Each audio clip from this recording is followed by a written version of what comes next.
Nobita एक ढलान पर खड़ा होकर जीवाश्म खोद रहा था, लेकिन खुदाई से निकली सारी मिट्टी नीचे जाकर दूसरे के घर में गिर रही थी। घर के मालिक अंकल इस बात से थोड़ा नाराज हो गए और उन्होंने नोबिता से कहा कि अगर खुदाई ही करनी है तो एक गड्ढा खोदकर उनका कूड़ा दबाने में मदद करे। कुछ ही देर में नोबिता पसीने से तरबतर हो गया। तभी उसकी फावड़ी किसी कठोर चीज से टकराई और ठन की आवाज आई। मिट्टी हटाने पर उसे एक अंडाकार वस्तु दिखाई दी। पास रखे अंडों के छिलकों से तुलना करने के बाद नोबिता को पूरा यकीन हो गया कि यह किसी डायनासोर के अंडे का जीवाश्म है। अंकल की अनुमति मिलते ही वह उसे तुरंत घर ले आया। डोरेमोन ने उसकी बात सुनकर कहा कि वह शायद जरूरत से ज्यादा आशावादी हो रहा है। हो सकता है यह सिर्फ एक पत्थर हो या फिर किसी प्राचीन पौधे का फल। लेकिन भले ही वह मुंह से कुछ भी कह रहा था, उसने नोबिता के लिए टाइम क्लॉक छोड़ दिया। नोबिता तुरंत समझ गया कि डोरेमोन उसकी मदद करना चाहता है। उसने उस पत्थर जैसी वस्तु को टाइम क्लॉथ में लपेट दिया। अगर समय को लगभग 10 करोड़ साल पीछे ले जाया जाए तो उसकी असली शक्ल सामने आ सकती थी, लेकिन इस प्रक्रिया में काफी समय लगने वाला था। इसी बीच जियान और सुनेओ वहाँ आ पहुँचे।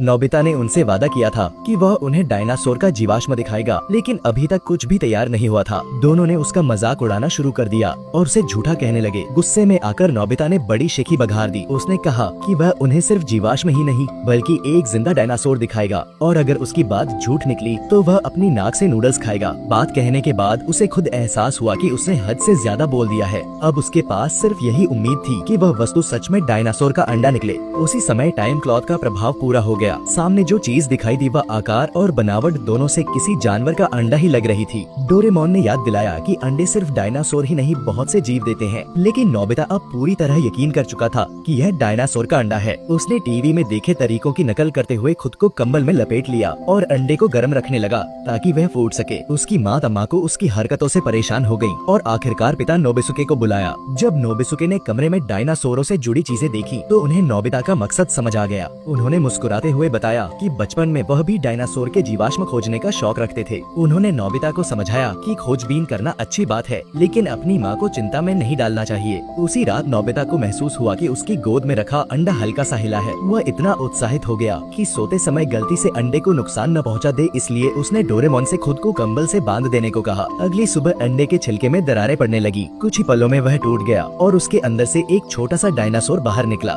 यह कोई साधारण डायनासोर नहीं था, बल्कि एक पुताबासोरस था। ऐसा डायनासोर जो प्राचीन समुद्रों में रहता था। ऐसा लग रहा था जैसे वह समझ रहा हो कि नोबिता ने ही उसकी देखभाल की है। वह लगातार गेंद जैसी आवाजें निकाल रहा था। इसी आवाज से प्रेरित होकर नोबिता ने उसका नाम रखा पीसुके। अब नोबिता आसानी से जियान और सुनेओ को गलत साबित कर सकता था, लेकिन उसे डर था कि वे पीसुके को सिर्फ एक बड़ी छिपकली समझेंगे। इसलिए उसने फैसला किया कि वह तब तक किसी को नहीं दिखाएगा जब तक पीसुके थोड़ा बड़ा न हो जाए। लेकिन एक नई समस्या सामने आ गई। उसे बिल्कुल नहीं पता था कि डायनासोर क्या खाते हैं। नोबिता ने खाली मैदान में जाकर बहुत सारे केंचुए खोदे और पीसुके को खिलाने की कोशिश की, लेकिन पीसुके ने उन्हें छुआ तक नहीं। नोबिता चिंतित हो गया कि कहीं उसका छोटा दोस्त भूखा न रह जाए। फिर उसे याद आया कि पीसुके समुद्र में रहने वाला जीव है, इसलिए शायद वह मछलियाँ खाता होगा। उसने अपना पसंदीदा साशिमी उसके सामने रखा। इस बार पीसुके ने खुशी खुशी खाना शुरू कर दिया। यह देखकर नोबिता ने राहत की सांस ली। धीरे धीरे दोनों के बीच गहरी दोस्ती बनने लगी। ये नजारा देखकर डोरेमोन के चेहरे पर भी मुस्कान आ गई। इसके बाद हर दिन स्कूल से लौटे ही नोबिता सबसे पहले पीसुके के पास भाग कर जाता। दोनों गेंद से खेलते, शरारतें करते और खूब मस्ती करते। कभी कभी डोरेमोन भी उनके खेल में शामिल हो जाता, लेकिन हंसी खुशी के उन पलों के पीछे एक कड़वी सच्चाई छिपी हुई थी। पीसुके इस युग का नहीं था। अगर लोगों को उसके बारे में पता चल गया तो या तो वैज्ञानिक उसे शोध के लिए ले जाएंगे या फिर उसे किसी प्रदर्शनी में कैद कर दिया जाएगा। अपने दोस्त की सुरक्षा के लिए नोबिता ने एक कठिन फैसला लिया। एक दिन वह पीसुके को वापस 10 करोड़ साल पुराने उसके असली समय में छोड़ आएगा। हालांकि उससे पहले वह उसे जियान और सुनेओ को दिखाना चाहता था, लेकिन वह यह भूल रहा था कि जिस दोस्ती को उसने अपने हाथों से बनाया है उससे बिछड़ना इतना आसान नहीं होगा। समय बीतता गया और पीसुके नोबिता की देखभाल में तेजी से बड़ा होने लगा। इस बीच तमाको ने एक अजीब बात नोटिस की। घर के फ्रिज से खाना लगातार गायब हो रहा था। उन्हें शक होने लगा कि कहीं नोबिता कोई जानवर तो नहीं पाल रहा। जब उन्होंने नोबिता से पूछा तो उसने तुरंत कसम खाकर कहा कि वह न तो कोई कुत्ता पाल रहा है और न ही कोई बिल्ली। हालांकि उसने सच नहीं बताया, लेकिन अपने दोस्त की पूरी जिम्मेदारी निभाता रहा। कुछ ही महीनों में पीसुके इतना बड़ा हो गया कि उसे घर में छिपाकर रखना नामुमकिन हो गया। मजबूर होकर नोबिता और डोरेमोन ने उसे पार्क के बड़े तालाब में रहने की व्यवस्था कर दी। हर दिन नोबिता समय पर वहाँ पहुँचता, उसे खाना खिलाता और उसके साथ खेलता, लेकिन उसे बिल्कुल अंदाजा नहीं था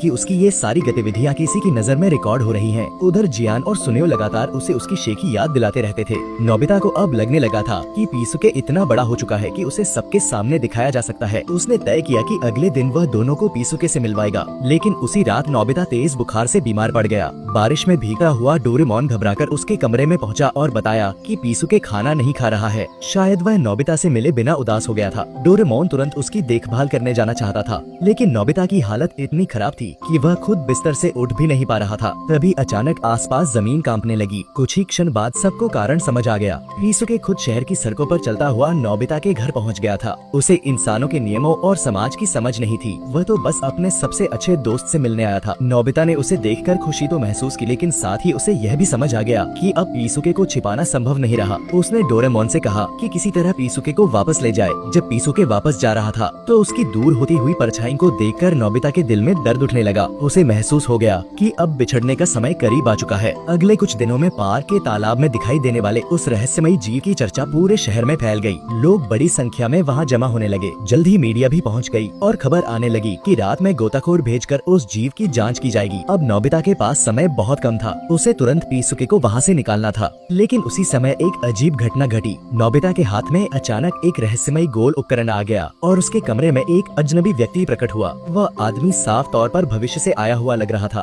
उसने नोबिता से कहा कि उसे पता है कि वह एक डायनासोर पाल रहा है। उसने यह भी बताया कि उसने कभी ऐसा डायनासोर नहीं देखा जो इंसानों से इतना घुल मिल गया हो। फिर उसने सीधा प्रस्ताव रखा। वह पीसुके को खरीदना चाहता था। उसने कहा कि नोबिता जितनी कीमत मांगेगा वह देने को तैयार है। लेकिन नोबिता ने बिना एक पल गंवाए साफ इनकार कर दिया। उसके लिए पीसुके कोई वस्तु नहीं था, बल्कि उसका सबसे प्यारा दोस्त था। अजनबी आदमी हल्का सा मुस्कुराया और बोला कि वह चाहे तो जबरदस्ती भी पीसुके को ले सकता है। अभी वह सिर्फ शिष्टाचार निभा रहा है। तभी अचानक आसपास नियमित बीप जैसी आवाजें सुनाई देने लगी। आदमी का चेहरा बदल गया। उसने जल्दी से पीछे हटते हुए कहा कि वह हार नहीं मानेगा और फिर गायब हो गया। अब नोबिता के पास पीसुके को तुरंत सुरक्षित स्थान पर पहुंचाने के अलावा कोई विकल्प नहीं था। रात होते ही डोरेमोन और नोबिता पार्क पहुंचे। लोगों का ध्यान भटकाने के लिए डोरेमोन ने जोर जोर से चिल्लाना शुरू कर दिया कि तालाब में समुद्री राक्षस दिखाई दिया है। यह सुनते ही वहाँ मौजूद सभी लोग घबराकर उसी दिशा में भाग पड़े। इसी मौके का फायदा उठाकर नोबिता ने पीसुके को बुलाया और डोरेमोन ने स्मॉल लाइट से उसे छोटा कर दिया। अब जियान और सुनेओ को दिखाने का समय निकल चुका था। सबसे जरूरी काम था पीसुके को सुरक्षित उसके असली समय में पहुंचाना। दोनों तुरंत टाइम मशीन में सवार हुए और 10 करोड़ साल पुराने अतीत की ओर निकल पड़े। लेकिन उनकी यात्रा आसान नहीं थी। वही रहस्यमयी आदमी उनका पीछा करते हुए पहुंच गया। उसने अपनी अत्याधुनिक टाइम मशीन की रफ्तार बढ़ाई और सीधे उनकी ओर हमला कर दिया। उसकी मशीन से एक विशाल यांत्रिक भुजा निकली जो सीधे पीसुके को पकड़ने के लिए बढ़ रही थी। डोरेमोन ने अपनी बेहतरीन ड्राइविंग से कई बार हमले से बचने की कोशिश की, लेकिन दुश्मन की टाइम मशीन कहीं ज्यादा शक्तिशाली थी। कुछ ही पलों में उनकी मशीन को जकड़ लिया गया। टाइम मशीन पूरी तरह नियंत्रण से बाहर हो गई। ऐसा लग रहा था कि अगले ही क्षण पीसुके उनसे छीन लिया जाएगा। तभी फिर वही नियमित चेतावनी वाली आवाजें गूंजने लगी। यह क्षेत्र टाइम पेट्रोल की निगरानी में था। खतरा भांपते ही वह रहस्यमयी आदमी तुरंत पीछे हट गया और वहाँ से भाग निकला। डोरेमोन और नोबिता ने राहत की सांस ली। वे आखिरकार प्राचीन समुद्र के किनारे पहुँच गए। नोबिता ने प्यार से पीसुके के सिर पर हाथ फेरा। वह जानता था कि अब उसे अपने दोस्त से विदा लेना ही होगा। कंपती हुई आवाज में उसने पीसुके से कुछ अंतिम बातें कही और फिर मुड़कर चल पड़ा। लेकिन हर कदम के साथ उसके पैर भारी होते जा रहे थे। तभी उसे पीछे से हल्की सी आवाज सुनाई दी। उसने मुड़कर देखा। पीसुके भी उसके पीछे पीछे आ रहा था। नोबिता का दिल टूटने लगा। उसने खुद को मजबूत दिखाने की कोशिश की और डांटने का नाटक किया ताकि पीसुके वापस लौट जाए। लेकिन वह जानता था कि अगर वह एक पल और रुका तो शायद कभी जा ही नहीं पाएगा। आंखें बंद करके वह तेजी से टाइम मशीन की ओर भागा और जैसे ही वह उसमें बैठा उसकी आंखों से आंसू बहने लगे। पीसुके से बिछड़ने का दर्द नोबिता के लिए सहना बहुत मुश्किल था, लेकिन उसकी परेशानियां यही खत्म नहीं हुई। जियान और सुनेओ अभी भी उसे झूठा समझ रहे थे। सबसे बुरी बात यह थी कि शिजुका भी उसकी बात पर विश्वास नहीं कर रही थी। आखिरकार नोबिता ने डोरेमोन से मदद मांगी। डोरेमोन ने टाइम टेलीविजन की मदद से उस स्थान को दिखाने का फैसला किया जहां पीसुके को छोड़ा गया था। नोबिता खुद को संभालने की कोशिश करते हुए स्क्रीन से मुंह फेर कर खड़ा रहा, लेकिन जैसे ही उसे सुनाई दिया कि पीसुके किसी मुसीबत में पड़ गया है, वह तुरंत स्क्रीन के सामने आ गया। सबने देखा कि कुछ डायनासोर पीसुके को परेशान कर रहे थे। सुनियो ने आसपास के वातावरण को देखकर पहचान लिया कि वहाँ उत्तर अमेरिका के डायनासोर मौजूद हैं। डोरेमोन ने अनुमान लगाया कि टाइम मशीन के क्षतिग्रस्त होने की वजह से पीसुके को गलत स्थान पर छोड़ दिया गया था। ये सुनते ही नोबिता एक सेकंड भी शांत नहीं बैठ सका। उसने डोरेमोन से तुरंत पीसुके को वापस लाने की जिद की। हालांकि टाइम मशीन अभी भी खराब थी और उसमें इतने लोगों का सफर करना सुरक्षित नहीं था। फिर भी नोबिता, डोरेमोन, जियान, सुनेओ और शिजुका सभी पीसुके की मदद के लिए निकल पड़े। टाइम मशीन की खराबी के कारण वे लोग क्रेटेशियस युग की रेतीली जमीन पर बुरी तरह गिरते हुए पहुँचे। धीरे धीरे आसपास की धुंध छंटने लगी। नोबिता ने जमीन पर बने उन पैरों के निशानों को पहचान लिया जो पीसुके के थे। वह समुद्र की दिशा में दौड़ते हुए जोर जोर से उसका नाम पुकारने लगा। कुछ क्षणों बाद समुद्र की सतह पर एक परिचित आकृति दिखाई दी। वह पीसुके था। अपने दोस्त को देखते ही नोबिता खुशी से समुद्र की ओर भागा। पीसुके ने प्यार से उसके कपड़े पकड़ लिए और उसे अपनी पीठ पर बैठा लिया। दोनों दोस्तों का यह भावुक मिलन देखकर जियान, सुनेओ और शिजुका को अपनी गलती का एहसास हुआ। उन्होंने ईमानदारी से नोबिता से माफी मांगी। अब सभी को पीसुके को सुरक्षित वापस उसके घर पहुंचाने के लिए निकलना चाहिए था, लेकिन डोरेमोन कुछ असामान्य रूप से घबराया हुआ दिखाई दे रहा था। उसने बहाना बनाया कि इतने दुर्लभ युग में आए हैं तो थोड़ा समय घूमने फिरने में बिताना चाहिए। दरअसल वह अभी तक अपनी एक बड़ी समस्या सभी को बताने की हिम्मत नहीं जुटा पा रहा था। उसने ड्रेसअप कैमरा निकालकर सबके लिए समुद्र में घूमने लायक कपड़े तैयार कर दिए, साथ ही कृत्रिम गलफड़े और विशेष समुद्री क्रीम भी दी ताकि वे लंबे समय तक समुद्र में रह सके। बच्चे उत्साह से समुद्र में खेलते रहे और करोड़ों साल पुराने संसार का आनंद लेते रहे। इधर डोरेमोन अकेले बैठकर खराब टाइम मशीन की मरम्मत करने में जुट गया। काफी जांच पड़ताल के बाद उसे एक बुरी खबर मिली। टाइम मशीन इतनी ज्यादा क्षतिग्रस्त हो चुकी थी कि उसे ठीक करना उसके बस की बात नहीं थी। इसके लिए किसी विशेषज्ञ इंजीनियर की जरूरत थी, लेकिन उसने यह बात अभी किसी को नहीं बताई। वह सामान्य व्यवहार करता रहा और शाम के लिए खाना भी तैयार कर दिया। जब सभी लोग खाने के लिए बैठे तो जियान ने शिकायत की कि सिर्फ पौधों से बने पेय पदार्थों से मजा नहीं आ रहा। डोरेमोन लगभग सच बताने ही वाला था कि अचानक शिजुका ने कुछ महसूस किया। उसके हाथ में पकड़ी बोतल कांपने लगी थी। अगले ही पल उन्हें कारण समझ आ गया। पास ही एक विशालकाय टायरेनोसोरस रेक्स मौजूद था।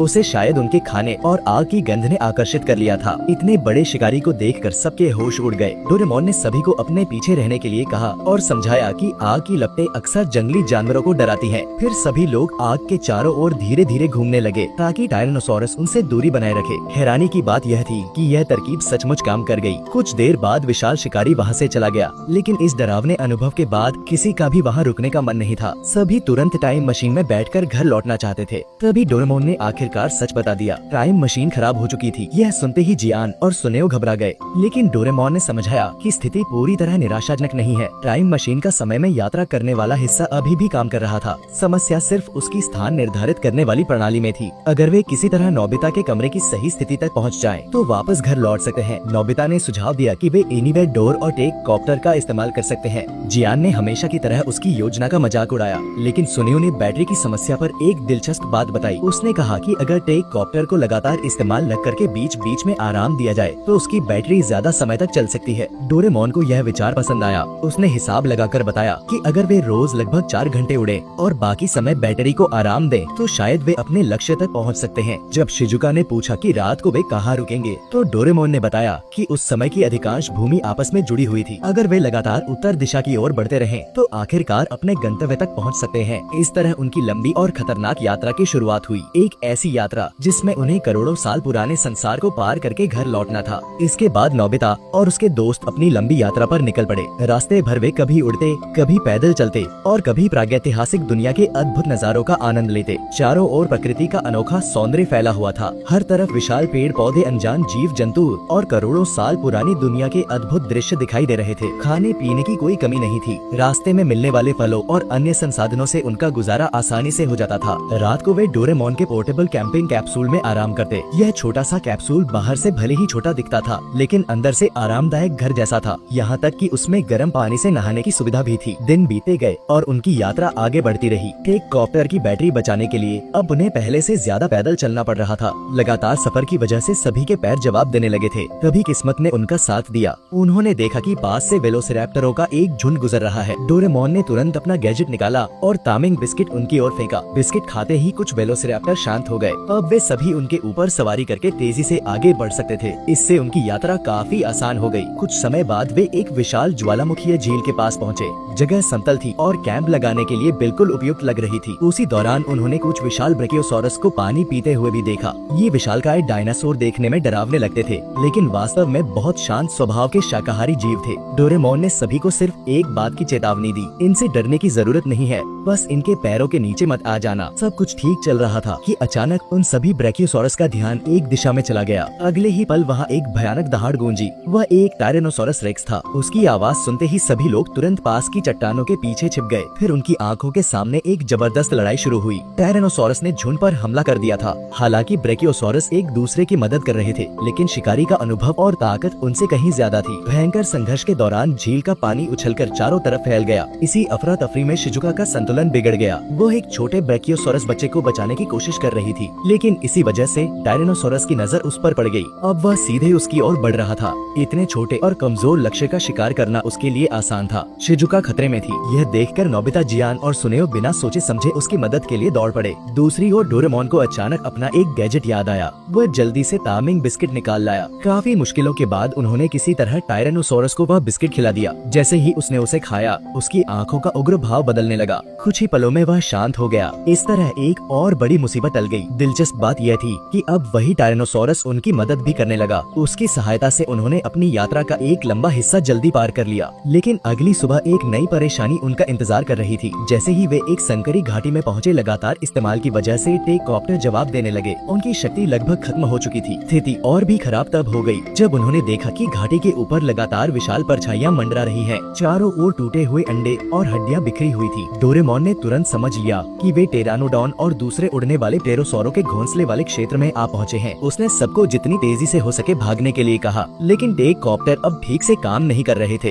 एक एक करके सभी नीचे गिरने लगे। सौभाग्य से नोबिता ने समय रहते जियान को पकड़ लिया और बड़ी दुर्घटना होने से बच गई। डोरेमोन फिर से तामिंग बिस्किट इस्तेमाल करना चाहता था, लेकिन भाग दौड़ में उसका पूरा पैकेट पत्थरों से टकराकर गिर गया। अब वे पूरी तरह असहाय थे। तभी अचानक आसमान से कई शक्तिशाली गोलियां चलने लगी। कुछ ही सेकंड में उड़ने वाले शिकारी तितर बितर हो गए। सबने ऊपर देखा। उनकी मदद करने वाला कोई और नहीं बल्कि वही रहस्यमयी आदमी था जो पहले पीसुके को खरीदना चाहता था। उसने एक बार फिर साफ कर दिया कि उसकी दिलचस्पी सिर्फ पीसुके में है। उसका कहना था कि उसने कभी किसी डायनासोर को इंसानों से इतना प्यार करते नहीं देखा, लेकिन नोबिता को उस पर बिल्कुल भरोसा नहीं था। उसे महसूस हो रहा था कि इस आदमी के इरादे अच्छे नहीं हैं और वास्तव में आगे चलकर यह शख्स सही साबित होने वाला था। रहस्यमयी आदमी के जाने के बाद सभी ने राहत की सांस ली, लेकिन उनकी मुश्किलें अभी खत्म नहीं हुई थी। कुछ समय बाद नोबिता और उसके दोस्तों को पता चला कि वह आदमी वास्तव में एक खतरनाक कलेक्टर था जो दुर्लभ जीवों को पकड़कर अपने निजी संग्रह में रखता था। उसके साथ एक शिकारी भी था जो उसके लिए काम करता था। उन दोनों का असली लक्ष्य पीसुके को पकड़ना था। जल्द ही नोबिता और उसके दोस्त उनके गुप्त अड्डे तक पहुंच गए, लेकिन वहां पहुंचते ही वे एक बड़े जाल में फंस गए। स्थिति लगातार खराब होती जा रही थी। उसी दौरान एक विशाल टायरेनोसोरस भी वहां पहुंच गया, लेकिन वह वही टायरेनोसोरस था जिसे पहले डोरेमोन के तामिंग बिस्किट खिलाए गए थे। हालांकि अब वह एक लोहे के पिंजरे में कैद था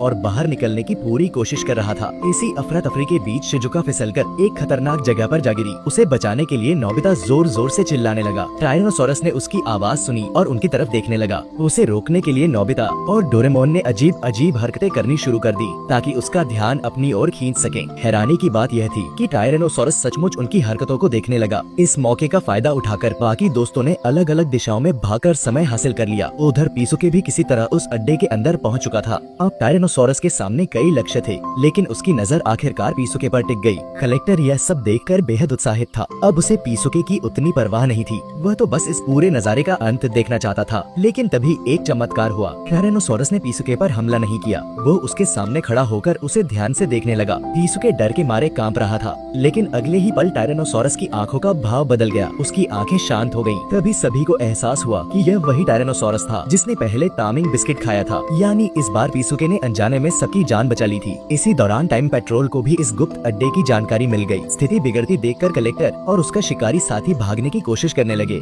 लेकिन डोरेमोन उन्हें इतनी आसानी से बच निकलने नहीं देना चाहता था। उधर टायरेनोसोरस ने अपनी अपार ताकत से लोहे की संरचनाएं तोड़नी शुरू कर दी। शिकारी टाइम पेट्रोल के उपकरणों से बचने की कोशिश कर रहा था, जबकि कलेक्टर के पास अब कोई रास्ता नहीं बचा था। आखिरी कोशिश में उसने अपने कब्जे में मौजूद सभी डायनासोरों को आजाद कर दिया ताकि वे टाइम पेट्रोल को रोक सके, लेकिन उसका यह दांव उल्टा पड़ गया। कुछ ही देर में उसके सारे साथी पकड़ लिए गए। इसी बीच एक हेलीकॉप्टर दुर्घटनाग्रस्त होकर फट गया। विस्फोट इतना बड़ा था कि पूरा अड्डा हिल उठा। दीवारें टूटने लगी और चारों तरफ से समुद्र का पानी अंदर घुसने लगा। पूरा बेस धीरे धीरे डूब रहा था। टायरेनोसोरस ने अपनी पूरी ताकत लगाकर रास्ता बनाया और नोबिता तथा उसके दोस्तों को सुरक्षित स्थान तक पहुंचाने में मदद की, लेकिन हालात तेजी से बिगड़ रहे थे। डोरेमोन ने बताया कि टाइम पेट्रोल के विशेष ट्रांसपोर्ट बॉस लोगों को बाहर भेज सकते हैं। फिर भी शिकारी आखिरी बार संघर्ष कर रहा था। वह चाहता था कि नोबिता और उसके दोस्त हमेशा के लिए इसी डूबते हुए अड्डे में फंस जाएं, लेकिन वह यह नहीं देख पाया कि ऊपर की चट्टानें बेहद कमजोर हो चुकी थीं। कुछ ही पलों क्षणों बाद पूरा ढांचा टूटकर नीचे गिर पड़ा।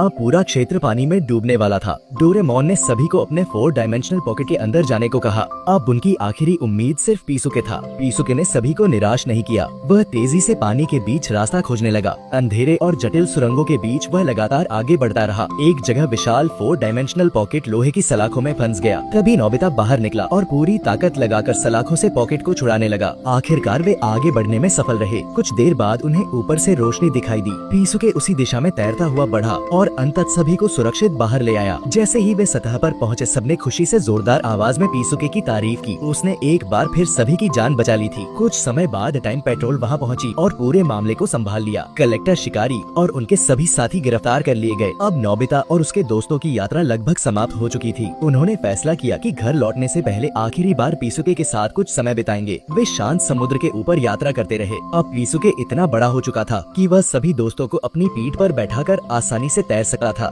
थोड़ी देर बाद टाइम पेट्रोल के अधिकारी भी उनके पास पहुँचे। उन्होंने नोबिता और उसके दोस्तों की बहादुरी की प्रशंसा की और उन्हें सम्मान दिया। फिर उन्होंने दूर चमकती हुई एक जगह की ओर इशारा किया। वह स्थान सीधे नोबिता के कमरे की दराज से जुड़ा हुआ था। आखिरकार उनकी लंबी और कठिन यात्रा का अंत सामने था। लेकिन घर पहुंचने की खुशी के साथ साथ एक और भावना भी उनके दिल में थी, फिर से बिछड़ने का दुख। इस बार पीसुके अकेला नहीं रहने वाला था। वह अपने असली समय और अपने जैसे जीवों के बीच रहने वाला था। नोबिता ने उसके विशाल शरीर को प्यार से छुआ। उस ठंडे स्पर्श ने उसकी आंखें नम कर दी। वह कुछ कहना चाहता था, लेकिन शब्द उसके गले में ही अटक गए। आखिरकार उसने चुपचाप मुड़कर टाइम मशीन की ओर कदम बढ़ा दिए। पीसुके ने उसके पीछे जाने की कोशिश की। वह अपने दोस्त को रोकना चाहता था, लेकिन यह विदाई तय थी। नोबिता पूरी ताकत से टाइम मशीन पर चढ़ गया। डोरेमोन ने इंजन चालू कर दिया। टाइम मशीन धीरे धीरे गायब होने लगी, लेकिन अंतिम क्षण में नोबिता ने पीछे मुड़कर देखा। पीसुके अब भी उसे देख रहा था। दोनों की आंखों में विदाई का दर्द साफ दिखाई दे रहा था। नोबिता ने अपने सबसे प्रिय दोस्त को आखिरी बार अलविदा कहा और फिर टाइम मशीन समय की धारा में विलीन हो गई।